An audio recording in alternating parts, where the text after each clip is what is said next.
우리 성탄절은 1년이 다 돼가는 절에 있어서 아쉽기도 하지만 또 가장 어려운 한 해를 보낼 때 있어서 감사하기도 합니다.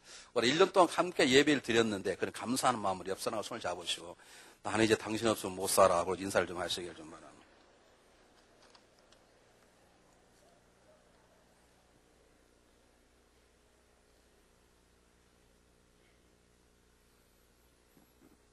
네, 오늘 본문은 우리들이 영화를 한 편 보면 그 서막 영화가 시작될 때 주는 감동처럼 아주 잔잔한 감동을 주는 내용입니다. 우리들이 공포 영화를 보러 가면 영화가 시작돼 불이 딱 꺼져 영화가 딱 시작되면 야 얼마나 무서울까 하고 괜히 그냥 걱정이 되는 심장이 벌컥벌컥 뛰는 것을 경험하고 우리가 아름다운 사랑 이야기 영화를 보러 가면 영화가 시작되면 나오는 아름다운 음악과 함께 우리의 마음속에 괜한 설렘이 있죠. 얼마나 아름다운 사랑 얘기를 듣게 될까. 그런 어떤 설렘이 있는 것처럼 성경 본문을 가만히 읽으면 읽을수록 우리 사랑하시는 하나님의 한편의 사랑 얘기를 읽는 서두처럼 우리들에게 마음의 설렘을 주는 것입니다. 얼마나 가난했으면 잠잘 방이 없었다는 것입니다. 사관이라는 방, 여관방이 없었단 말입니다. 여러분 돈만 있으면 주인이 자기가 밖에 자고라 주인방을 내주게 되어 있습니다. 돈이란 그때나 지금이나 막강한 힘을 가지고 있는데 얼마나 가난했으면 주인의 방을 얻을 수도 없을 만큼 가난했습니다. 그런데 그들 가운데는 조금도 불평함이나 가난한 것 때문에 짜증남이 보이지 않습니다. 어린아이를 낳아서 예수님을 낳았는데 누울 곳이 없으니까 우리는 마을 밥통이 하는데 마을인지 어쩐지 모릅니다. 그냥 후유란 말은 동물의 밥통이라는 것입니다. 이 시대에는 여관이 이렇게 디귿자 모양으로 되어 있었습니다. 방들이 디귿자 모양으로 되어 있으면 사람들이 들어와서 한 가운데에다가 자기들이 타고 왔던 말이나 소나 낙타를 묶고 그리고 방에 들어가 잠자는 거죠. 그러면 그 동물들에게 먹일 수 있는 동물의 밥통이 거기에 있었습니다. 거기에서 난 건지 거기는 차마 사람이 있으니까 그걸 들고 가서 어느 으슥한 곳에 가서 난 그건 잘 모르겠습니다만은 우리가 말하는 것처럼 마을 구유 그건 아닙니다. 그건 그래서 카드에 나오는 것이지 성경은 그렇게 말하고 있지 않습니다. 어쨌든 가난했던 이 부부의 삶 가운데 아기 예수가 사람이 때가 묻지 아니하는 깨끗한 동물의 밥통에서 태어나셨습니다. 성경을 자세히 보면 주변에 사람이 아무도 없었습니다. 얼마나 없었으면 하나님 보시기에 마음에 쓰셨든지 조금 멀리 떨어져 있는 목동들을 깨워서 그 목동들이 달려와 아기 예수를 경배하게 만들어 주었다면 지금 만약에 사관 가운데에서 예수님이 태어나셨다면 사람들이 자다가 깨어 일어났을 텐데 주변에 사람 없는 걸 보면 예수님께서는 태어날 때 우리처럼 크게 소리도 지르지 않은 채 그냥 조용하게 깨끗하게 작은 곳에서 태어나셨단 말입니다. 여러분 이런 거 생각나십니까? 우리 어릴 때는 눈 오는 거 좋잖아요. 그런데 그렇게 기다려 눈이 안 왔는데 어느 날 자고 일어나 문 열어보니까 그냥 밖에 눈이 이렇게 쌓였네. 여러분 처음 꼭 얘기 들으신 것 같아. 뭘 좀 그렇다고 표정하고 뭔가 좀 반응이 있어야 제가 설교를 계속하죠. 이대용 권사님 안 그러겠습니까? 네? 이대용 권사님. 여러분 그때 우리가 얼마나 놀랐는데 우리 그런 한번 경험이 있으면 그 다음부터는 저녁에 잘 때 눈이 안 와도 눈이 올 수 있다는 생각으로 기울을 기다 보면 어느 날은 눈이 오면 눈 오는 소리가 바삭바삭 나지 않습니까? 그렇죠? 어느 날 이러다 보니까 그렇게 기다렸던 눈이 온 천지에 땅에 나무에 지붕에 가득을 보고 우리가 기뻐 뛰었던 것처럼 예수님은 어느 날 그렇게 조용하게 이 땅에 오셨습니다. 이 본문이 지금 우리에게 첫 번째 메시지가 있습니다. 불행하게도 성탄절 때는 세상에 온통 지금 너무너무 바쁘고 너무 소란하고 너무 시끄럽습니다.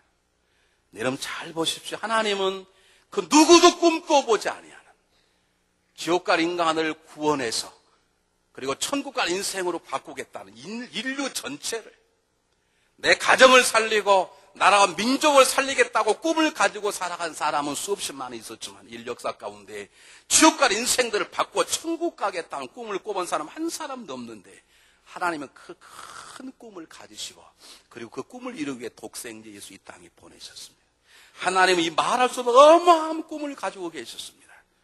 그런데 그 꿈의 시작은 가장 적은 곳에서 시작이 되었단 말입니다.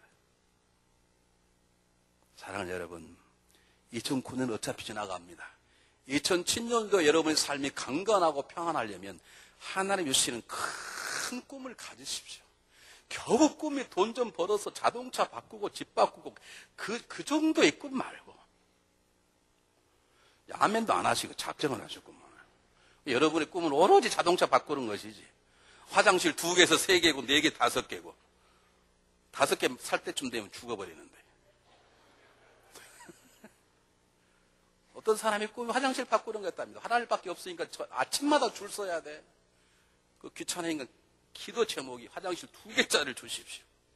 2개짜리를 가지니까 또 새끼들이 태어나니까 또 3개짜리가 필요해. 5개짜리 갔을 때 너무 기뻐하다가 죽었다 그러잖아요. 그런 꿈 말고 하나님께서 주시는, 어떻게 하나님이 나에게 이런 꿈을 주실까는 그런 감격적인 꿈을 소유하시길 바랍니다. 그 꿈을 찾으시길 바랍니다. 그 꿈에 여러분의 삶을 거시길 바랍니다. 그런데 중요한 건 그 꿈을 이루는 가장 중요한 것은 즐거움에서 시작된다니까. 이 세상 사람들이 큰 꿈을 가졌다는 거예요. 자기는 큰 사람이 될 거라는 거예요. 그렇게 큰 소리 치다가 아무것도 못하고 인생의 무대에 살은 사람이 너무나 많아, 우리 주변에. 큰 꿈 가진 걸 좋습니다. 날마다 여보 1년만 참아 내가 잘해줄게. 큰 소리 치는 남편의 아내가 얼마나 어려움을 당한다는 걸 아십니까? 여러분 큰 꿈을 가졌습니까? 큰 꿈을 가지십시오. 하나님께서는 큰 꿈을 소유하십시오. 그러나 그 큰 꿈을 이루는 것은 가장 적은 곳에서부터 시작되는 것을 놓쳐서는 안 됩니다. 하나님의 요셉을 통해서 이스라엘 민족을 큰 민족으로 세우기 위해 애굽으로 국무총리로 세우실 꿈을 가졌습니다. 어떻게 그런 꿈을 꿉니까? 어떻게 한국에 한 어머니가 아들 낳고 넌 앞으로 미국 건너가 미국의 대통령이 되거나 이런 꿈을 누가 꿉니까? 하나님은 요셉을 통해서 애굽의 국무총리로 세우시겠다는 거예요. 그 꿈을 가지셨어요. 그런데 그 꿈을 갖자마자 하나님 요셉을 탁 들어가지고 애굽 궁전에 탁 앉으신 것이 아니라 이 꿈을 이루시기 위해서, 이 큰 꿈을 이루기 위해서 하나님은 요셉을 보디발의 장군의 청소부로부터 시작했어요. 하나님 모세를 통해서 출애굽의 사건을 행하시고 이스라엘 민족의 모든 백성들이 가장 존경하는 지도자로 세우시기 위해 모세를 택하려는 꿈을 갖고 계획을 가지고 계셨는데 그 계획은 모세가 광야에 쫓겨나 목동이 되는 적은 일로부터 하나님은 시작하셨음을 기억하시기를 바랍니다. 하나님 이 땅에 많은 사람을 구원하러 이 땅에 오셨습니다. 사람들이 생각이 못했던 십자가의 사건과 부활을 이루기 이 땅에 오셨습니다. 그런데 오실 때 천군 천사를 동원해서 오지 않았습니다. 가장 적은 곳에서, 가장 적은 마을에서, 사람의 방도 아니요 동물이 먹는 밥통의 낮은 곳에서 작은 모습으로 시작을 하셨습니다. 빗방울 하나가 떨어지면 조그마한 웅덩이를 만듭니다. 웅덩이 비가 많이 모이면 흘러서 시냇물을 만듭니다. 그 시내가 모이면 조그마한 강이 됩니다. 강들이 모여 큰 강이 되고 큰 강에 모여 드디어 하나밖에 없는 바다가 이루듯이 이것이 하나님의 방법입니다. 성탄절은 크게 자라는 달이 아닙니다. 내가 어떻게 하면 작은 곳에서 내가 놓치고 있는 가장 적은 것이 무엇인지, 여러분 엘리야처럼 하늘문을 여는 탁월한 기도 용사가 되기를 원하십니까? 그 큰 꿈을 가지시길 바랍니다. 여러분 자녀가 그러길 원하십니까? 그럼 여러분도 여러분 자녀도 40일 금식 철학 그건 나중에 하십시오. 제일 중요한 건 그 큰 꿈은 하나님이 주셨거든. 아침에 일어나자마자 단 1분도 안 걸립니다. 하나님 저희 오늘 하루를 주심을 감사합니다. 하나님 은혜로 승리하게 도와주십시오. 그 적은 기도부터 시작할 때 그 기도가 모여 새벽 기도가 되고, 그 기도가 모여 금식이 되고, 그 기도가 모여 철야가 되고, 그 기도가 모여 기도단이 되고, 그 기도가 모여 하늘문이 열리는 것입니다. 여러분 예배가 여러분의 은혜가 되는 예배가 되기를 원합니까? 하나님 예배를 받으시는 신령한 예배를 경험하기를 원하십니까? 이를 위해 막 40일 금식하고 토요일 날 철회하고 그거 좋지요. 근데 그것 하기 전에 여러분 정말 예배가 하나님 받으시는 신령한 예배를 되기를 원하시고, 여러분의 마음 움직이는 영적인 뜨거운 예배가 되기를 원하십니다. 예배 10분 전에 와서 제일 앞자리에 앉아서 하나님 오늘도 제가 왔습니다. 하나님 은혜를 주십시오. 하나님 은혜가 있어야 살 것 같습니다. 하나님 예배를 통해 영광을 받으십시오. 1분도 안 걸려. 그 적은 일에서부터 예배에 하나님의 임재가 나타나는 거죠. 제발 큰 소리 치고 폰만 잡다가 사라지는 그런 인생 되지 마시고 큰 꿈을 가졌으면 적은 것에부터 여러분의 삶을 시작하시기를 주의 이름으로 축복해 드립니다.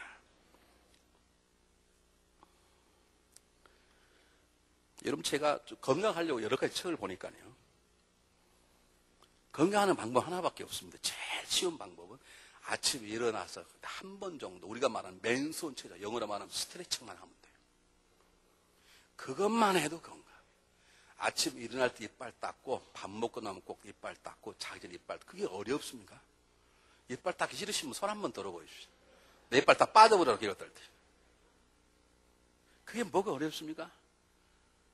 그리고 나서 스트레칭하고, 맨손 자고, 돈 내고 어디 가가지고 뭐하고, 그거 좋지, 필요하죠. 그런데 정말 우리의 건강에는 참, 내 몸 하나 아침에 일어나서 피고 굽히는 거 하나 때문에.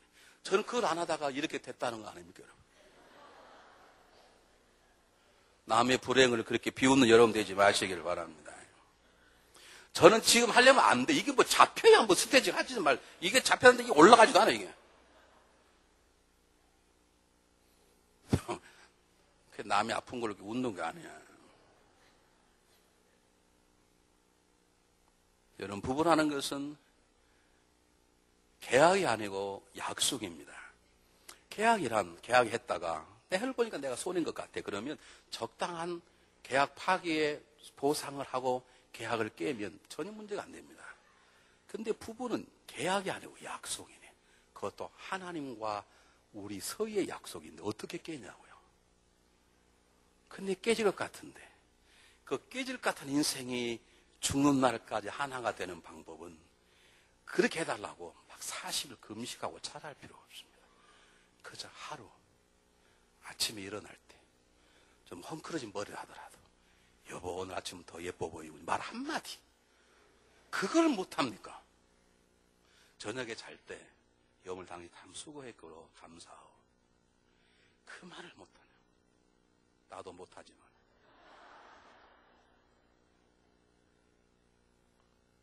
여러분 가정 행복을 위해서 뭐 헌신하고 나가 일하고 그 필요하죠. 그런데 여러분 보세요. 무엇이 여러분 가정의 문제인지 단 한마디 말하면 돼요. 아프다가 바가지 긁으면 왜 바가지 긁냐 그러지 말고 나 때문에 마음이 많이 아팠구나. 그 한마디 해. 그래 좀 더 긁어. 한마디 해 그냥.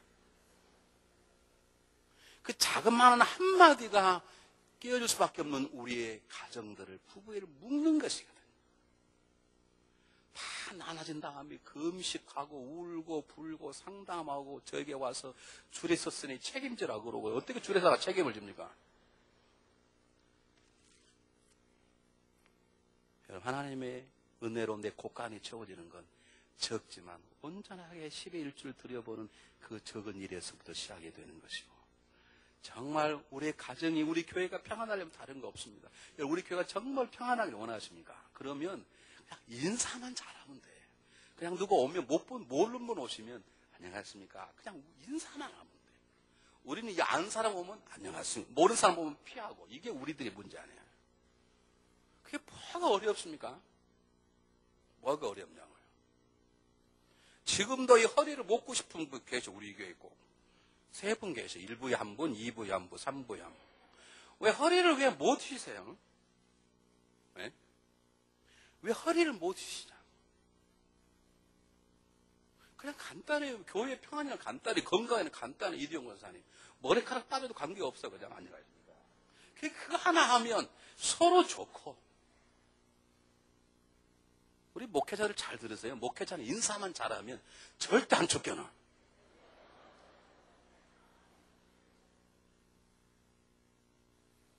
여러분, 큰 일은 작은 데서 시작되는 것이죠. 여러분 안의 행복을 위해서 숭배할 필요 없습니다. 그냥 식사하면 설거지 한번 해주십시오. 다 못하더라도 하나만 여보 내가 먹은 거 닦을게. 저는 설거지 못해주고 제가 먹는 거 갖다가 놓기만 합니다. 그리고 집사님 하다가 성질나서 자면 제가 그때 합니다. 나머지 그거라도 해야지. 어떻게? 성탄절은 큰 걸 꿈꾸는 게 아닙니다. 작게 오신 그분의 작아짐을 배워서 우리의 삶 속에 그 지혜를 적용하는 것입니다. 두 번째, 오늘 성경 본문 한번 보시길 바랍니다. 11절에 뭐라고